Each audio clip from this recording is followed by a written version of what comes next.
And we're live. Welcome to paraglidingtalk.com.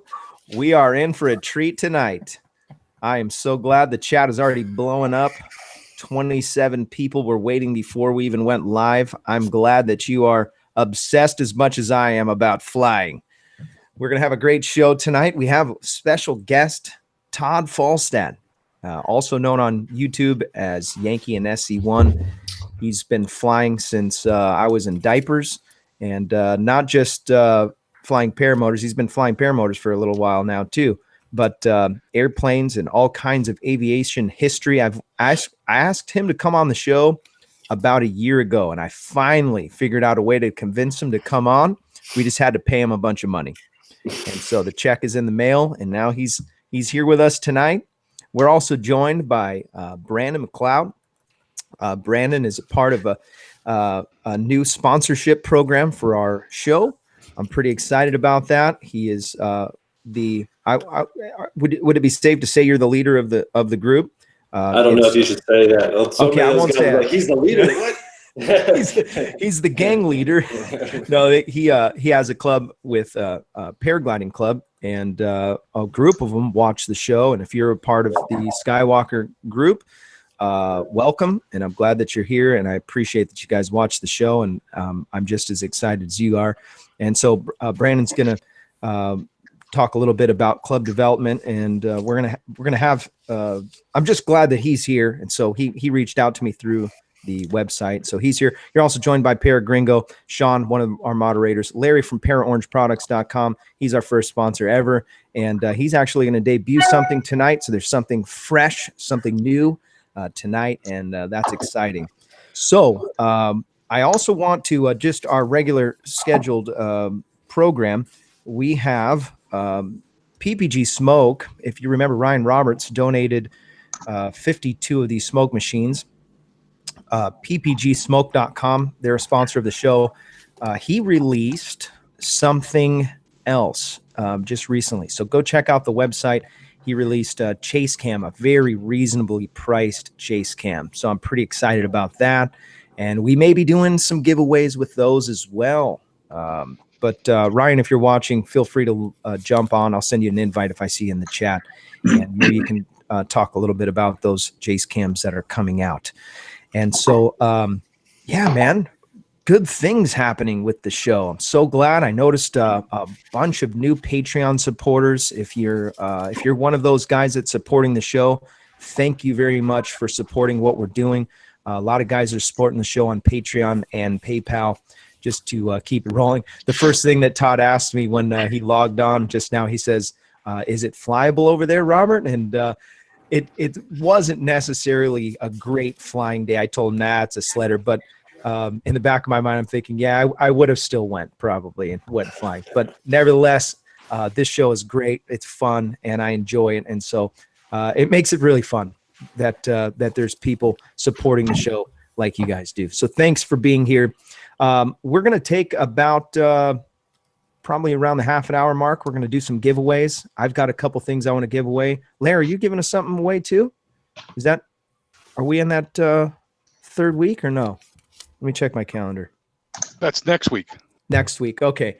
You have something that you're going to debut, though, tonight. So we're going to give away, I'm going to give away one of these deals here, a Tow Pro that was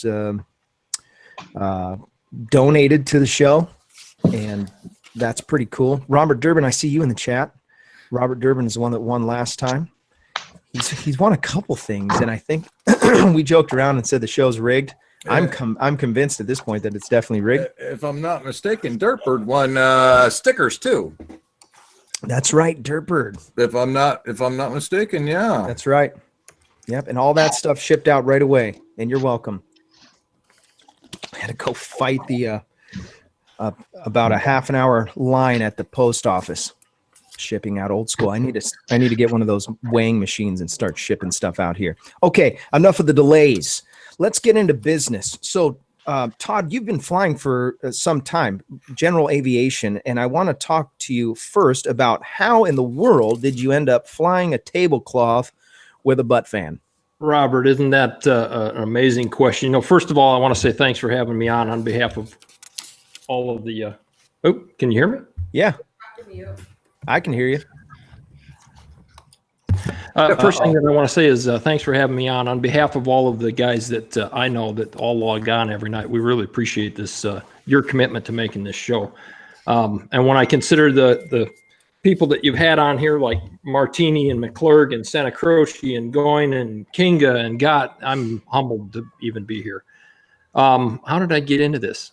In case some people don't know, I got into this with a diagnosis. I had open heart surgery and I lost my medical certificate. And I thought I could walk away from flying, and I couldn't do it. After about a year of arranging my sock drawer and learning how to brew at home and do some of the things that a life of traveling for the airline prevented me from doing, I was going a little stir crazy. And I had a buddy, he flies for Southwest Airlines, and he said, get one of these powered parachutes. And I said, Greg, you're nuts. And I started watching these videos, and I put the final nail in the coffin of the powered parachute thing. I said, I'm not doing this. And all of a sudden, YouTube started feeding me these PPG videos. And I said, wait a minute, those things fly just like airplanes. So tried to find somebody around me that knew how they worked, and it was a giant void where I lived, and decided, like I told you, I didn't want to become the face of self-training, but I did document the fact that I did so on YouTube, and here we are. So who was the first video that you saw? The first video that I saw was definitely Tucker, and it was when he was still flying the Black Hawk, and he was just tooling around the videos, or tooling around the farm fields in northern New Jersey there, and I recognized some of the places. And what really impressed me was how well the glider responded to his inputs, and I wasn't seeing that with the PPCs.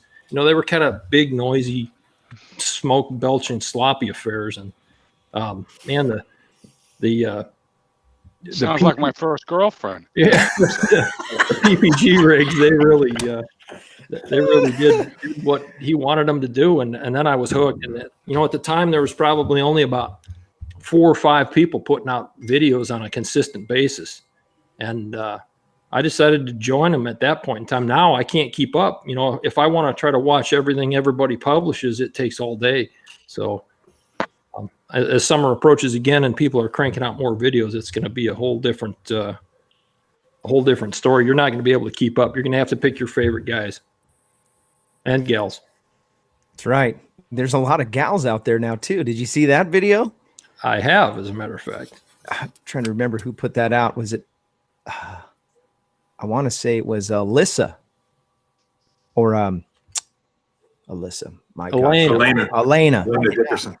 Yeah, man. Where's Kyle O'Glee when we? There was like 30 different girls in that one video from around the world. I knew like maybe 4. That was pretty cool. I really appreciate them putting that video together. It had to have taken forever too, to get all that footage, put it all together. So that was pretty cool. So you get into now. This is where I want to talk a little bit about the controversy, and this is something that's dear to my heart. And the controversy is that we are, for the most part, we're flying it's either we're going to excel and become safer as we learn, or we're going to die. And there's like this middle ground. And the way that somebody said it to me, and if you've heard this before, just bear with me. You have a luck bucket, and then you have another bucket. And the hope is that you don't run out of the luck bucket before you fill your poop bucket. Fill up the experience bucket. Yeah, experience. That's what it is. That analogy. And so the thing is, okay. So and what I want to get at is that you started off, and your one of your first videos sucked me right in. It said, "I'm learning, I'm self-teaching paramotoring," and so I remember watching that, and then I hear some of the comments on there, and but you took a very meticulous and very educated. I know where you're going. I know where you're going with this, Robert. Yeah. And so I did the same thing. I started off with I bought a wing, and I started kiting a ton. And I ended up getting training eventually, and looking back, and this is a very big question that people, when they first look at the sport, they say, gosh, it costs so much money and the gear's so much money, I just can't afford to get trained, or it's not available. You can sign up for the guys in Florida and wait for 6 or 8 months before you can even get out on the field. But this is something that's very important, and I want to get your take on it. Would you have done anything different if you could go back and start over from day one, getting gear, getting training, and all those things? And what have you taken away? Yeah, probably so. But what you have to understand at the time was that those avenues weren't available. Nobody was selling a la carte training at the time. Now you got Kyle out there, he's selling $100 per session, per hour training. And that works, but at the time, nobody was doing that. So it was either buy the whole course or buy nothing. And here's the thing, and this is why I recommend guys do not self-train, is I knew the effectiveness markers for safe aviation. Like somebody coming in without some aviation background is going to have to figure that out, and it's not going to be pretty. You look at what causes accidents, and the NTSB database is full of accidents. People with tons and tons and tons of training, they make bad decisions, and they made bad decisions that lead them into the accidents.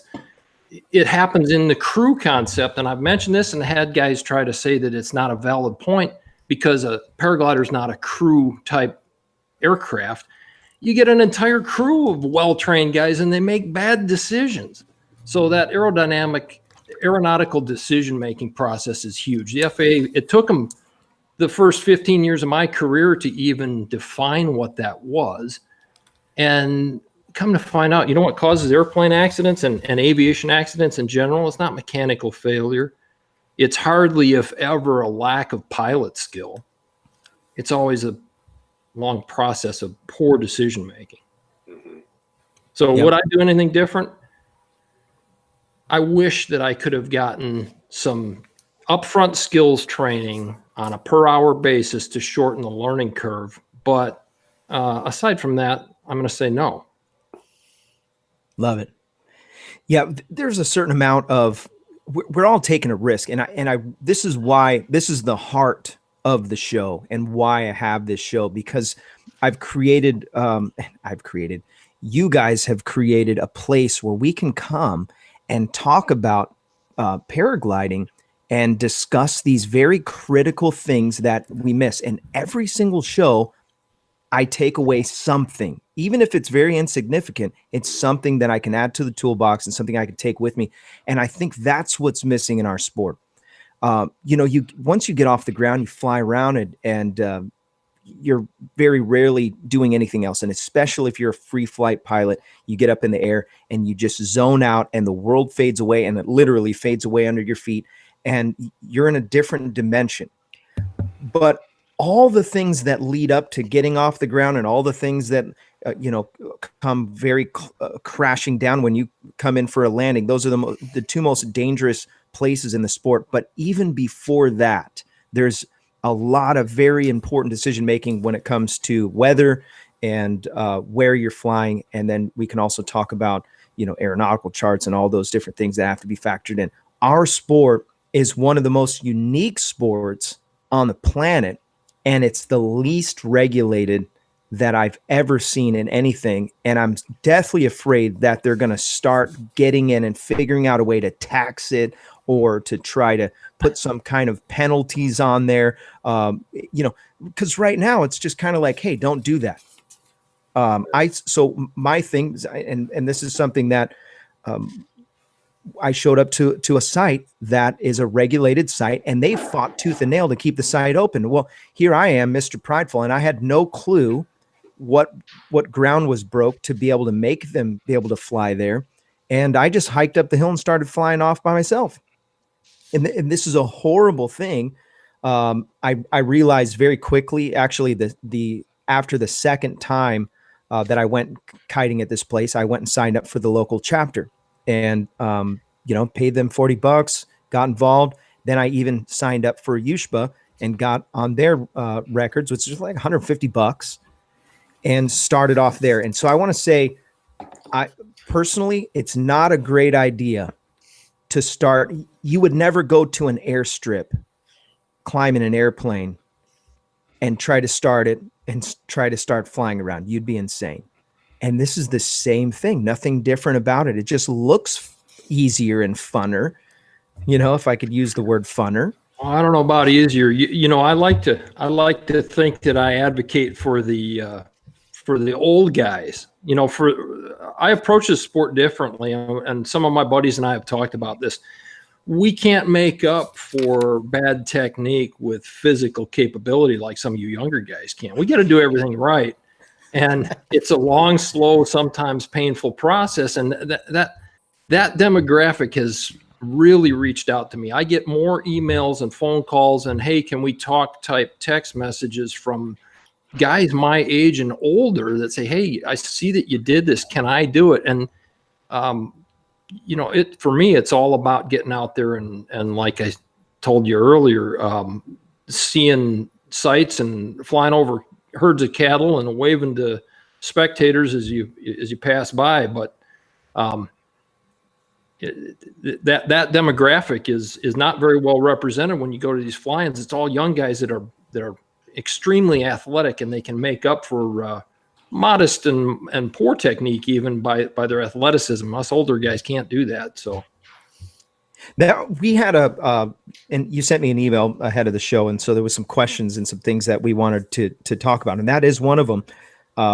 You talked about the disenfranchised and some of the guys that couldn't fly general aviation anymore, and they're still, like you said, they have a desire to get off the ground. You've got a substantial amount of subscribers now, 2,000 something, 2,200 or something like that. How many of those guys are grateful for what you've done and what you're posting, and how many of them are reaching out to you now? Well, I can't say all of them, Robert, because you know there's people that were watching me. You know there were people that were watching me hoping I would fail. Yeah. I think I got a handful of those too. So, you know, maybe that's why some of them have decided to subscribe just to see what this idiot's going to do next, right? But you know, I don't know. If I had to guess, you know, judging from now when I publish something, there's usually 400 or 500 views in a day or so, and some of that's depending on which day of the week I publish something on. But I try to bring to it a maturity, maybe, if for lack of a better word, maybe some aviation context instead of just going out paragliding. You know, hey, there's a bigger world out there when it comes to aviation, the airspace, the land access, some of the things that we talked about before the show that are potentially affecting the future of the activity, especially when it comes to clubs and concentrating lots of paramotor pilots in a small area. It has a footprint, and somebody's maybe happy about that. So let me ask this question. Who gets mad?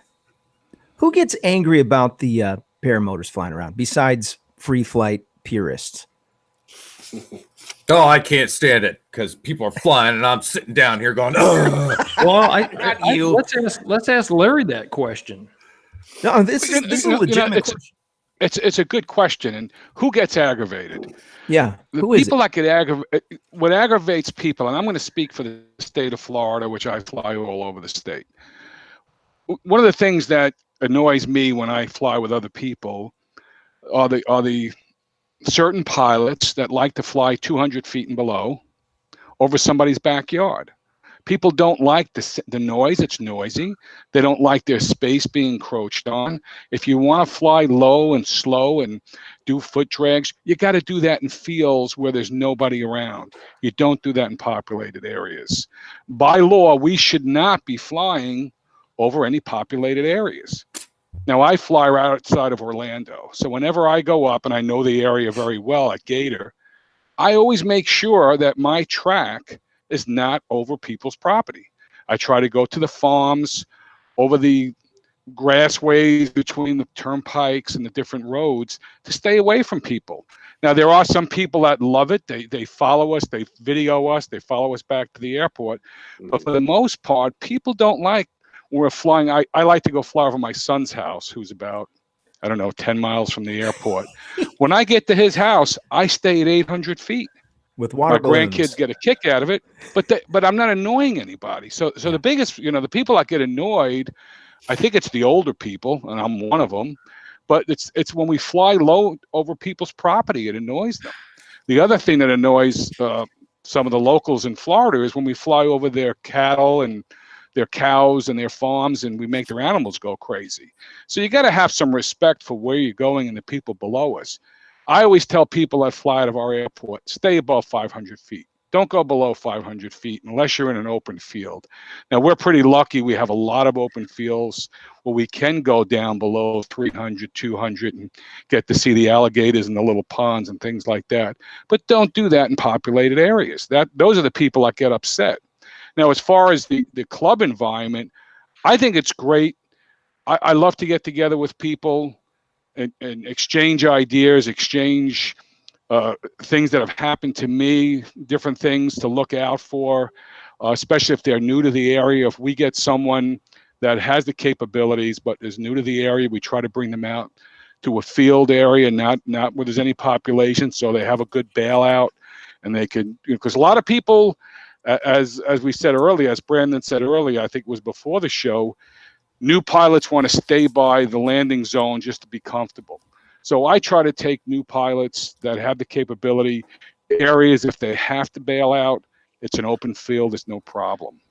So I kind of went off, but who do we aggravate? We aggravate the people that don't appreciate the sport like we do.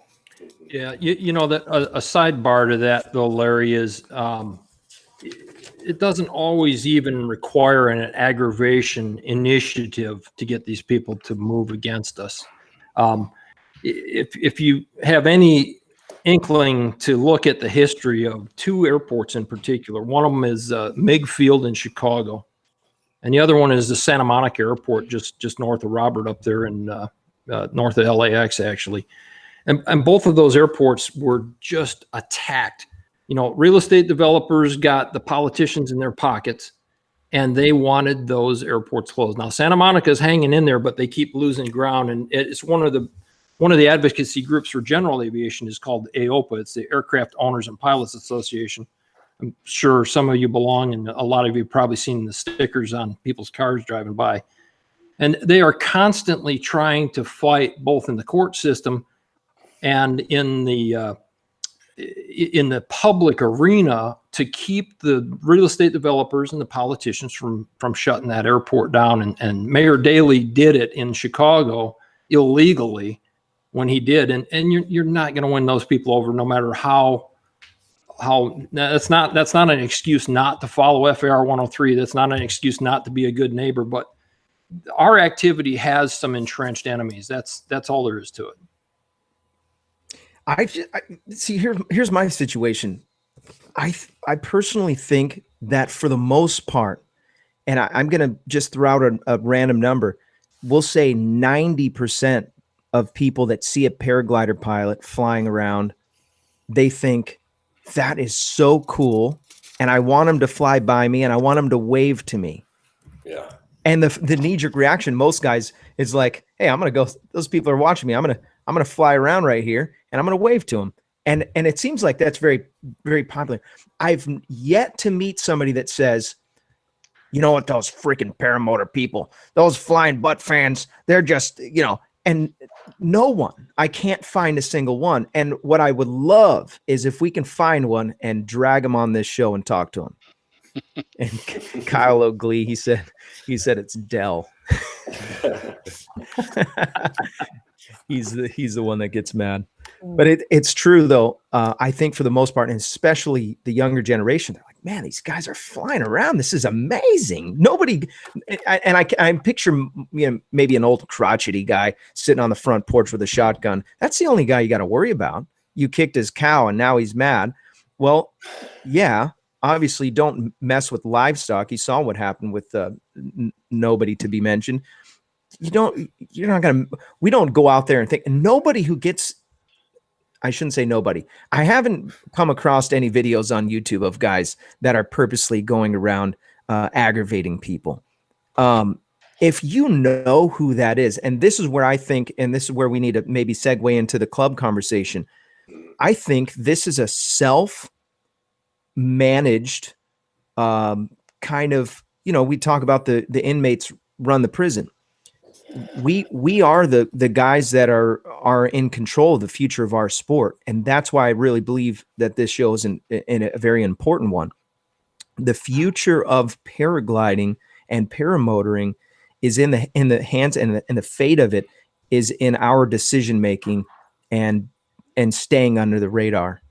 What do you think about that, Brandon? Yeah, well, you bring up some really good points. Todd brings up some really good points, and things really haven't really thought of before. But when we started this Paragliding Flying Club, it was really because it was just me and one other guy going to the field often, and all of a sudden it was like 4 of us, then it was 5 of us, then 6 of us, then 8 of us going to the airport to go fly. And it's like, okay, I think now is the time for us to start thinking about having a club. And I sent out just a random thing on Facebook, and it got a lot of attention. A lot of people wanted to do that. But really, initially, it was just because I wanted every pilot to have a flying buddy and for us to all learn and grow and support one another. But the point of it having all these concentrated pilots in one area is really good, because it's getting very popular where we are here in Ohio right now. I mean, I've counted up to 30 pilots just in our general area within an hour's drive. And when you think about that, you start to kind of consider, okay, what's the future of the sport going to look like if we do start to annoy people, or we do start to get more attention? It's not good attention. So I think we do need to have some organization to kind of keep that from happening, and to kind of keep us at flying sites that are going to, be amenable to us being there. So that's a good point. So Tri-State Skywalkers. Yes, sir. I love it, man. If you haven't seen the logo, go to paraglidingtalk.com, check out the sponsor page. And I put a link with their you guys have stickers? Yeah, we have stickers. We made some decals out. I can send you one. So cool. Yeah, no, I had a feeling that you had some kind of stickers or something, because when you sent me over the PDFs and you sent one of them that was a special type. That's how I make my stickers. And I was like, oh, I wonder if I can make a sticker out of this. That's super cool. By the way, I'm going to make some a batch for the next show, and I'll give out a bunch of stickers, and awesome. I'll get you one too, Brandon. I'd love to have one. Yeah, Super cool. It's a few of them. A lot of the guys watch the show. They're really big fans of the show, so we'd love to have quite a few of that if you can make that happen for us. I can, absolutely. Awesome. And if you, by the way, just to put a plug in for the show, if you want to sponsor the show, there's a way that you can do it. And I made like a little deal on the website. You can go and find out what it takes to become a sponsor of the show. And eventually, there'll be too many sponsors. We're going to get to the place where I'm going to have to say no, maybe. But if you're interested in, maybe you have something you want to promote or something that you want to share with the flying community, let me know. Reach out to me in the, I think it's in the comment section of the contact form. So, by the way, I want to give something away. We're about that half-hour mark. How are we doing over there, Sean? We are good. We have 93 people on right now. I know. And look, we got 35 likes. Now, what's up with that? I do the math.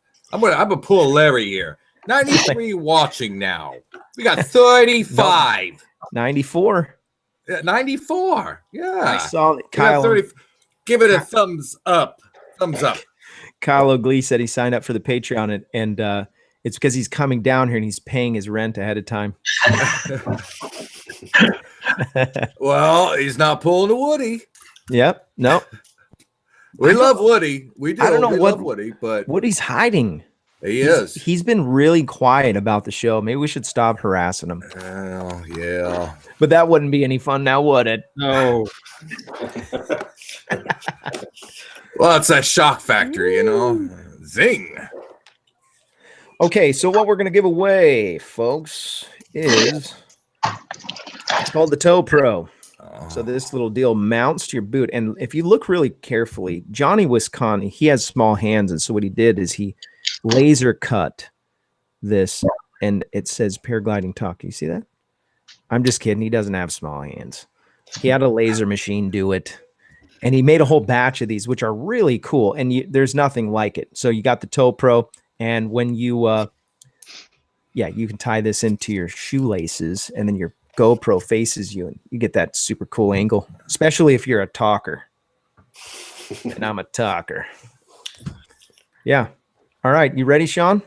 Yes, we are. All right. Yeah, you got to tell me when here, Robert, because you see this hat full of names. Yeah. That's right. Oh I my wrote all that. I wrote all that with this pin here from Larry. It's 100 names. It's 100 names.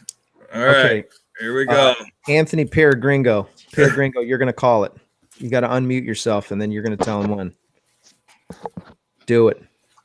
Come on, Anthony. Now. All right. No, now.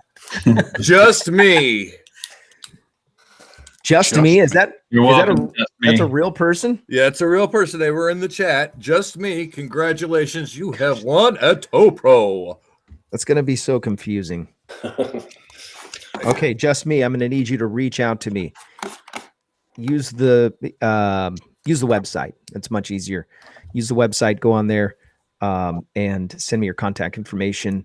Congratulations on winning a Tow Pro tonight on paraglidingtalk.com. Okay. Larry from Para Orange Products is our first sponsor of the show.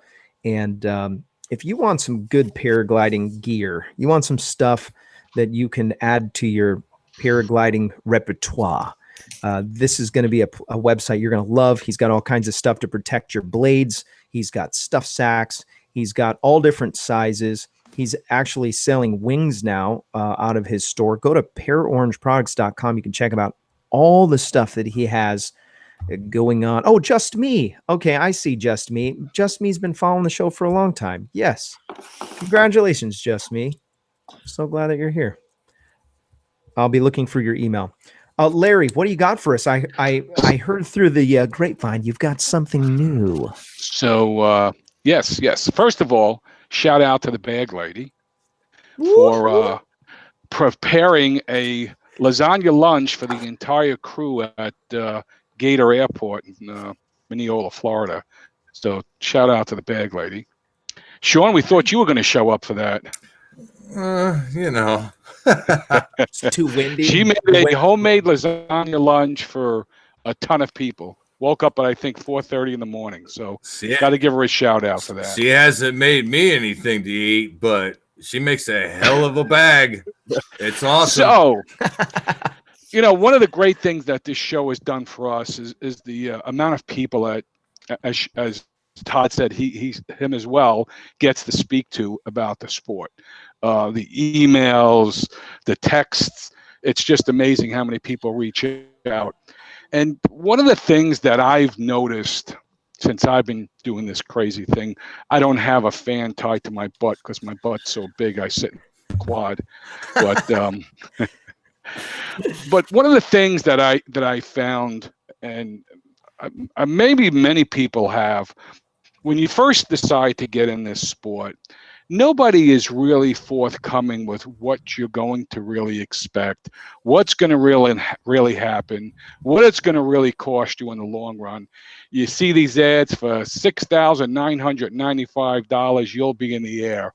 Well, they don't talk about the extra prop you're going to have to buy and probably fixing your lines a few times.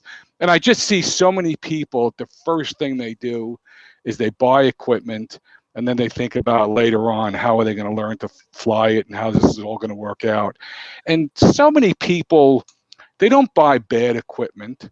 They maybe not buying the right stuff for what they need at the time they're getting in the sport. So being involved with this, and this is my life. If I could fly 7 days a week, I would fly 7 days a week. But the weather doesn't always allow that. So we, as you know, we got into making bags, and we actually started making windsocks and bags and prop covers and riser bags and anything else you can imagine. Then we moved on to wings. Well, now we've taken the next step. We now are selling equipment. As of January of this year, we are selling equipment. We're selling motors. We're selling ozone wings as well as the McPara wings. And we've gone into selling equipment because that's the business we're in. But we also want to make sure people are getting what they need. And I see a lot of people come to the field. And I'm going to specifically talk about wheeled units. And one of the areas I see people really spend good dollars after bad is when they go out and they buy trikes. And I categorize trikes as two types. You have your light trikes. Those I feel are for pilots who have been doing foot launch, have really mastered the sport, now have decided they want to do a foot launch, and they'll buy a T version of a trike, which is really a lightweight unit, just allows that particular pilot to not have to use his legs anymore. But that's not the trike you want to start out with if you're going directly onto a wheeled unit. So we decided that we wanted to get into the market of providing a heavier product. When I say heavy, as far as built, reliability, and something that has a little more beef to it for the newcomer, not to have to change an axle, not to have to constantly repair his lines because the trike flipped or it torqued or he wasn't doing the exact perfect takeoff. So go to our website. You'll see the products we sell now. We do sell trikes. We sell the quad that I fly, which is the low boy. And why do I fly a low boy? If you've been in this sport for a while and looked at this sport from the beginning, the low boy quad was probably, if not the first wheeled unit in the quad fashion, and has been going strong. There's many different companies that make that basic frame, which is the low boy square frame. I fly a Blackhawk. I love it. Been flying it for over 2 years, never missed a beat on it. I fly a 250cc 4-cycle engine. But go to our page, look at our products. We're now a dealer for Blackhawk. We also sell the Visorati engine. We also sell the Black Bull. We carry the Ozone wing now. Wait, hold I on particularly. a second. When did this happen? This has been in play about. Well, we finally finalized everything about 2 weeks ago. So that's why you weren't on the last show. When you weren't looking. All of a sudden, all these dealers are selling everything. Yeah. So he was just selling the Mac pair of wings, and that was it. And now all of a sudden you're selling all kinds of stuff. That's amazing. Well, we wanted to get into the equipment because of the people that reach out to us. You just said it so casually. You're like, so now we're gonna sell paramotors, and we're gonna sell gear, and we're gonna sell everything. Get out of here. Yep, we are selling gear now. Guitars too. Wow. Congratulations. I like guitars. I own a lot of guitars, but I don't sell any of them. I love it, man. Well, that's awesome. So you have a whole section on the website now dedicated to motors. Yes, actually, the site was updated today, and there's a product page, and there's also I think it's called a hot news button on the homepage that will bring you through all the different products we sell now. What we're going to do a little bit different, if you're in the state of Florida and not too far away, we will actually put together your machine. We'll do the braking on the engine. We'll bring it to you. If it's within a 4-hour drive, we'll bring it to you. I'll test fly it for you. We'll make sure that this thing is 100%. That's a great gig. I'll use my own wing, by the way. I won't fly somebody else's wing. But what if I buy a foot launch? Will you drive down here and fly the foot launch for me? You're more than a 4-hour drive. But it's San Diego. You want to come here. I do want to come there. I love San Diego. That's right. I do want to come there. Well, that's awesome. Yeah, well, even our wings, when we deliver a wing, I actually meet with the purchaser at the airport. We lay it out. We go over the toggles. We go over everything about it. So we do it a little bit different. I'm not an instructor. I don't claim to be an instructor, and we don't teach. We will refer you to some of our associates. But when it comes to the equipment, I want to make sure people are getting the right products for what they need, and a lot of people are not. Right. So that was the reason why I wanted to get into selling equipment. I want to make sure people get the right equipment they need for what they're trying to accomplish. And our market is really the older gentlemen. That's our real market. Why'd you look at Todd when you said that? Yeah. I wasn't looking at Todd. I was looking at my camera. I love it. Older guys can foot launch. It's a lot of fun. I really enjoy not having to carry all that equipment and gear around. But speaking of old guys, There's Kyle right there. Oh, Hey, what's up, y'all? I made it. Made it. So Todd, you've got quite a bit of airtime now. Well, I remember when I first starting watching your videos, you were struggling to take off, and you were talking about all the dynamics of getting off the ground. You're getting pretty good, and I noticed you're not one of the guys that does the loops and doing a bunch of crazy stuff. You just go out there to fly. Maybe talk about that and that contrast of our sport.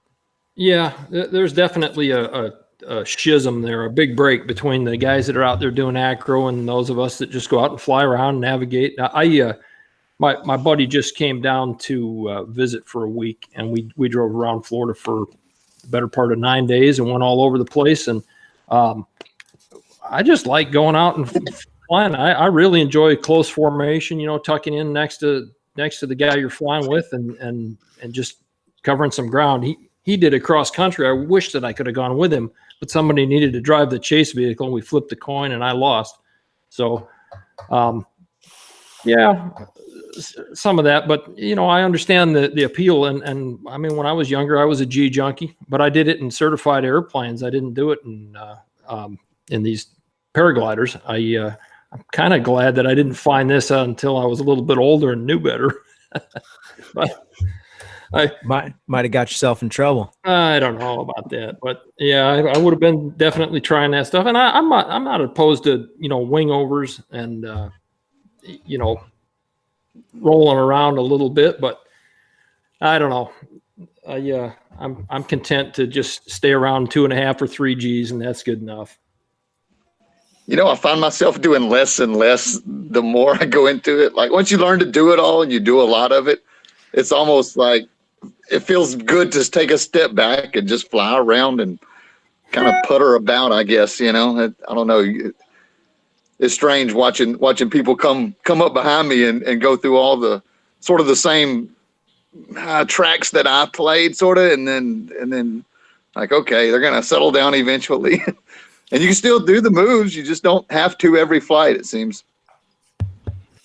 So what do you think about that transition from flying airplanes? What did you take away? What did you bring to the sport from general aviation?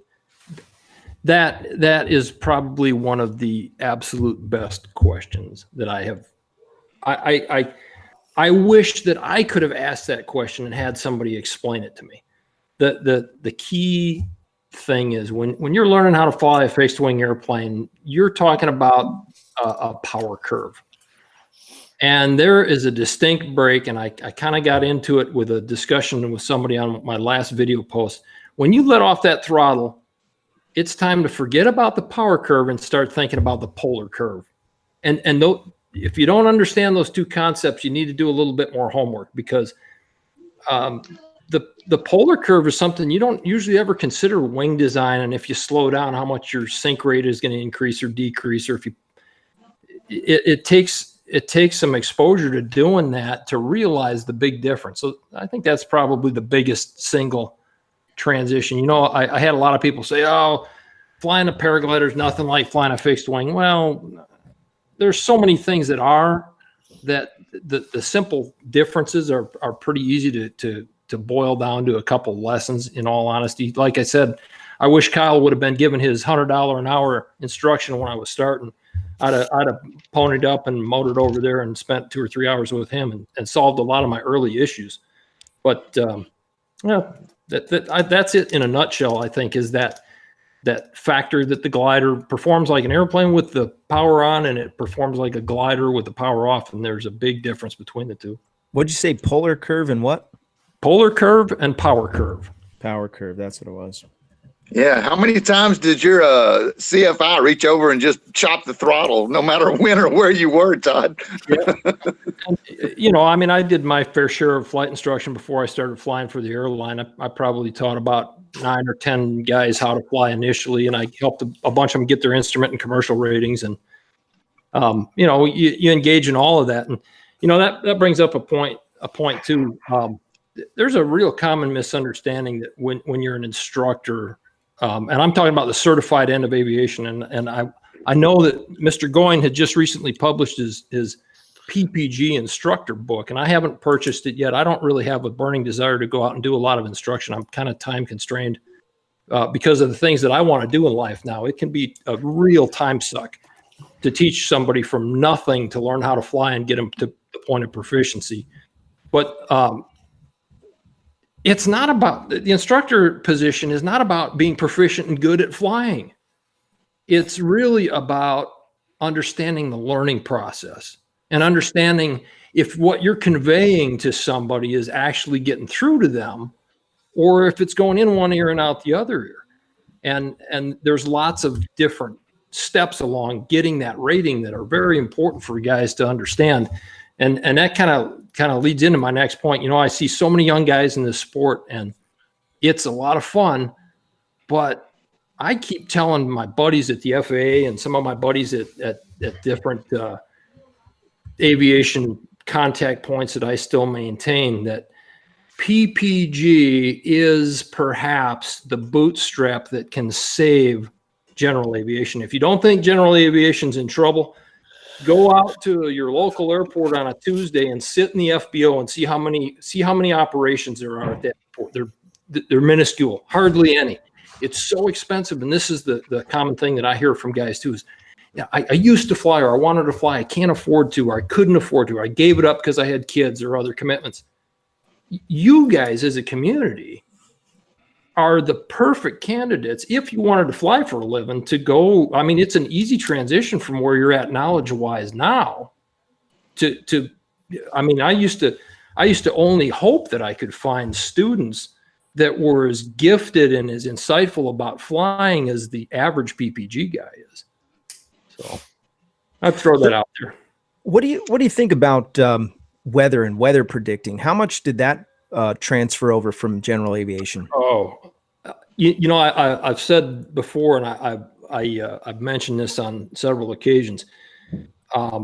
I immersed myself in PPG for the better part of, you know, the first year. That's all I did.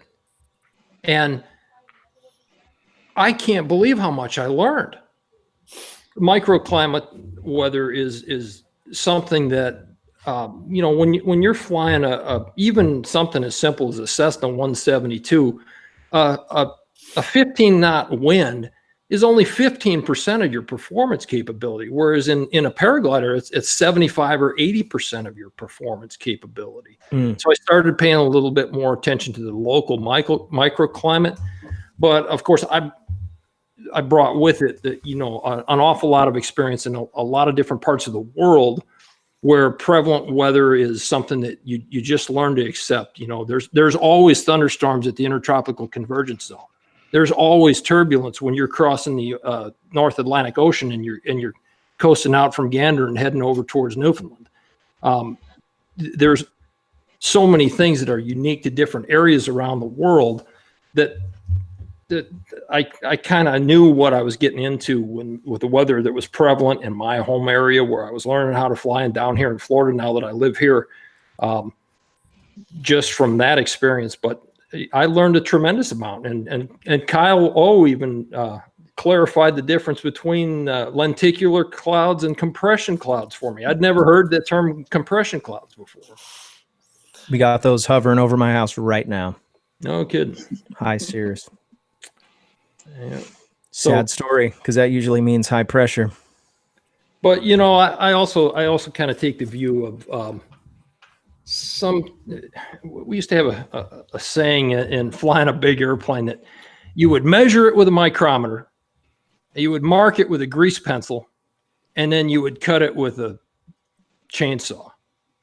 So we get into the minutia of, you know, well, what exactly is the skew T chart saying at 2,900 feet above launch? And sometimes, yeah, that's nice to know stuff, but until you get out there and actually fly and experience it, forecasts can be wrong. I hope as a community everybody understands that. Yeah, I have been burned by wrong forecasts. Oh, especially when you're a free flight pilot. Let me just say, you hike up the top of that mountain and you're expecting that wind to go a certain direction with a certain speed, and it's not. Oh, the weatherman. He gets a bad rap, man. You can only read into so much of that, and that's where the general skills of, hey, what is the bigger surface analysis chart look like is going to trend, and then you got to be familiar with, hey, I fly in this area all the time. When the winds are out of the west, we know it's going to be bumpy, or whatever the particulars are for your situation. So forecasts can be wrong, and sometimes you go up there and sample the weather and you come right back down and say, well, okay, today's not a good day to go. So, and finding a good forecast for the microclimate is even harder because they're more spread out. Everything is on a really large scale when you're talking about in just about any of the weather forecasting. It's on this huge national or world scale. So, finding what's going on across the street may not even be anywhere. So you got to think about that as well. Some communities are really better at it. One of the things I learned when I went out there to Colorado and took the P2 course was that they've got a lot more local guys feeding into their weather feed than just what the National Weather Service compiles. Yes. And, I don't have that in South Carolina. I don't know about Florida, but apparently you guys do at the launch site out there in Blossom as well, huh? Oh, absolutely. Absolutely. There's somebody in the chat right now talking about today. Rub it in. High pressure. I'm pretty sure it was just a sledder if they did fly. That's what it looked like. Yeah. You get one every once in a while. Sean, there's places for you to bring your trailer and just I might have to. It's like single digits out here. You can just park over there by the ocean. There's a bunch of people. You could fit right in with the homeless with those dreads. Probably. I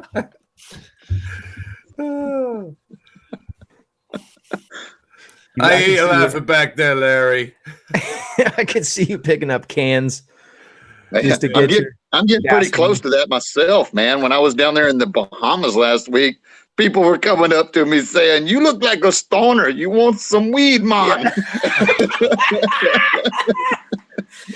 I bet. That's so funny. I was like, oh boy, maybe it's time for a haircut. Yeah. That's cool. By the way, Kyle, Brandon, Kyle. Hey, Kyle. I don't know if you guys met before. Brandon's one of the new sponsors for the show. He runs a club, Paramotor Club out of Ohio, right? That's right. Skywalkers. Yeah, That's Skywalkers. That's right.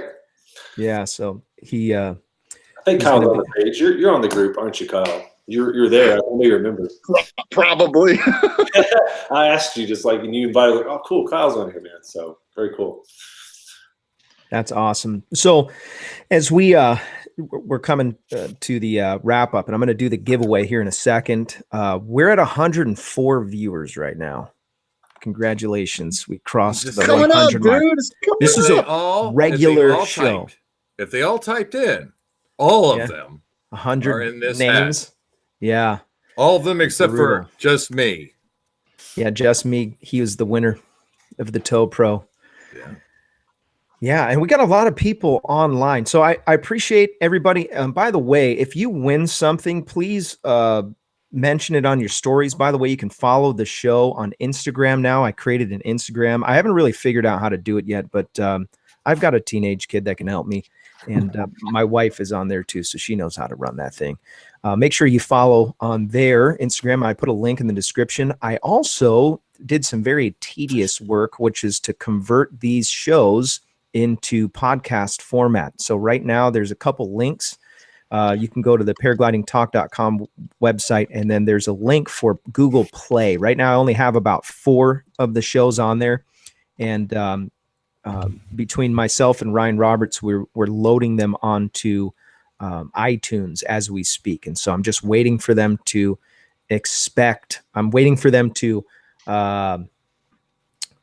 inspect or approve my podcasts. And so for some reason it takes forever, but Google accepted them right away. So the first 4 shows that we ever had are on there, and they are shaky, man. I went back and listened to a couple of them. Not very organized. I'm still not very organized, but we always have a good time.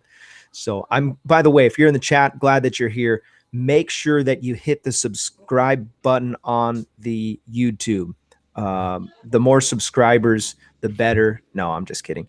it's so you can get the so when the show goes live, make sure you hit the bell so that as soon as the show goes live, it gives you that alert so you get the reminder so you don't miss it.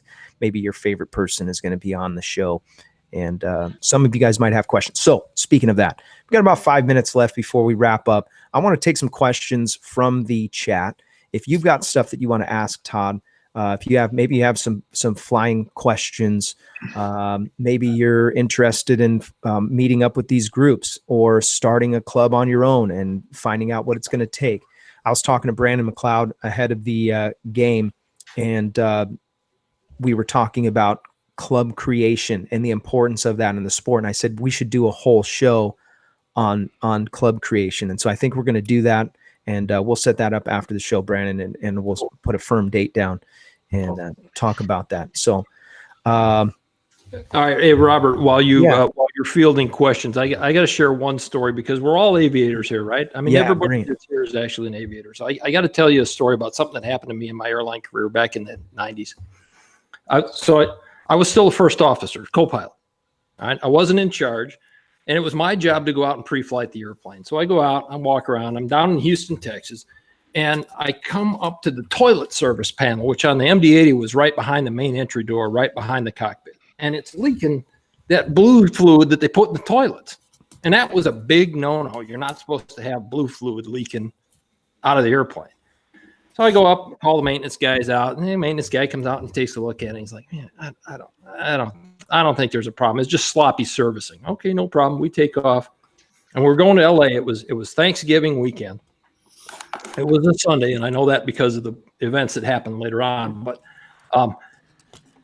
around Phoenix, I look down, and I'm looking at the Tempe Stadium, and the Rams were playing at the time. They were still in Phoenix. And all of a sudden, the airplane shook violently, and the number one engine quit. And what had happened was a giant turd Slurpee the size of a wheelbarrow had frozen to the side of the airplane, and it sheared off and went through the number one engine. No way. So we declared an emergency. We landed at Phoenix. You know, we're going to LA. We landed at Phoenix. 2-engine airplane. You got to land at the nearest suitable airport under the FARs. So we land down there, and we got on the ground, and the engine actually started once we got on the ground. It was like this soft, big blob of Slurpee that went through the engine.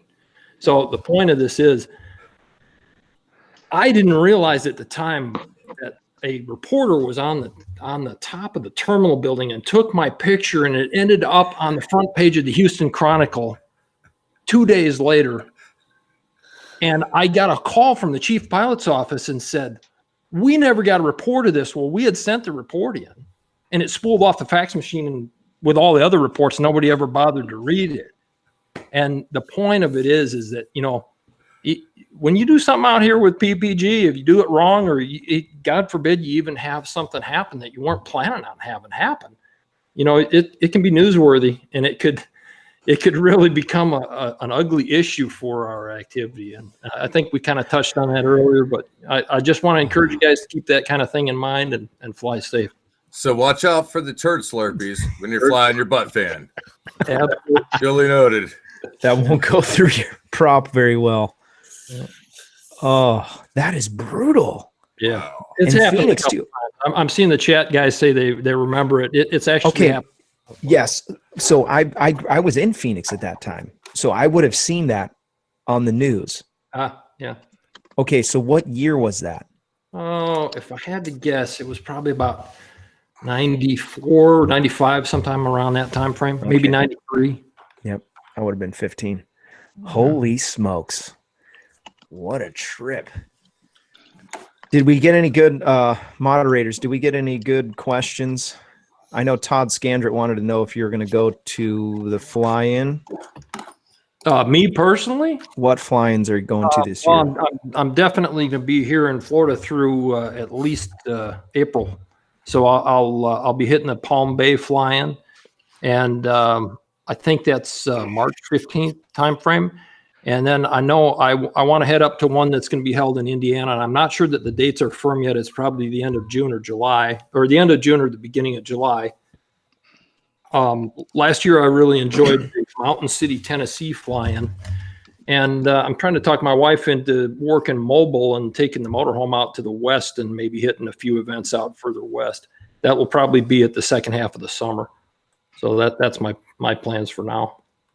Here's one. What is the biggest mistake that you see new pilots making? Good question. Who asked that question? That would be Paramotor crazy. Well, I have, like I said, I have, when guys come to me and they say, hey, will you teach me how to fly? I say, first of all, I don't know that I'm good enough at it yet to teach you. I might be able to look at what I'm doing wrong and help myself a little bit. I think at some point it's not getting started. I have worked with a couple guys and they've listened and asked a million questions, and then they never get started. You got to take that first step, and that first step is definitely getting a good handle on ground handling and spending an awful lot of time under that wing. That's going to pay dividends down the road. I don't know. Kyle's probably got some input on that too. You know what? I think you're selling yourself short a little bit. I've learned a ton of things from you. I think you're at a place where if you really wanted to, you could show a guy to be able to fly safely. I think. Yeah, that's I know. True. I don't want to incur the criticism of I'm still a little sensitive about that self-training thing, and it's the path that I chose, so that's where I'm at. So. Yep. And you just have to, you know what you have to do when you show up? You just got to punch those naysayers in the face. I saw Buzz Aldrin punch some guy that was like a flat earther or something. Did you see that video? Yeah. I love it. He never walked on the moon. Yeah. This guy walked on the moon. Can you imagine being Buzz Aldrin? Anybody who's telling any kind of story in life and you could just one up them. He's like 7 years old and he's gonna duke out with this guy. He's like, well, I did this, and this. Yeah, I walked on the moon.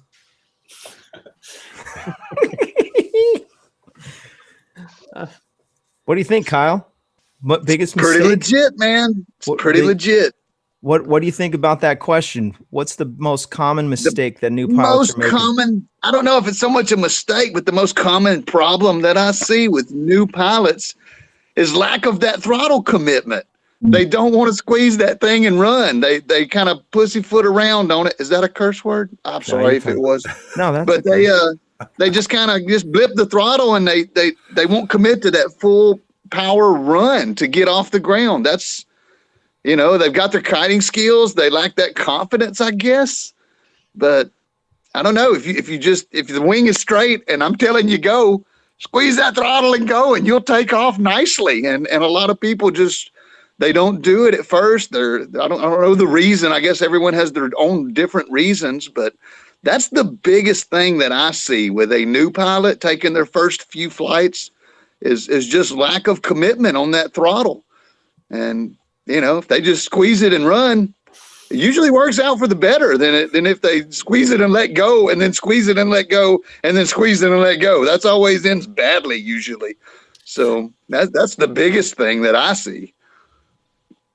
Yeah. Or jumping in their seat too soon. Yeah, that's the other one.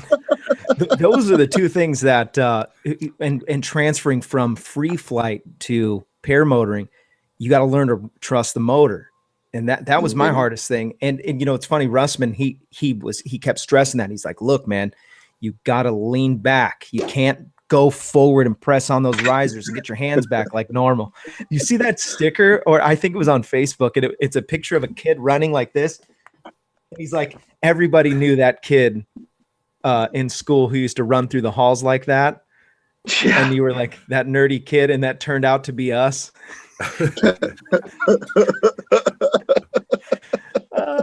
Yeah, I've done a couple of transition pilots, man, and they all did it. They all did the torpedo under full power. I'm like, no. Go on the dirt. Yeah.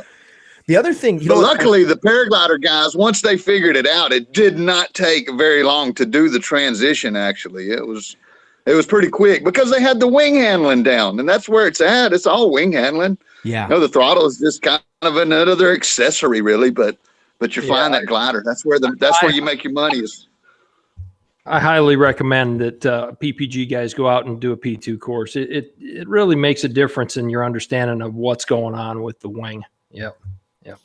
Oh yeah, for sure. How much? Todd, I'm sorry. At what phase would you recommend that course?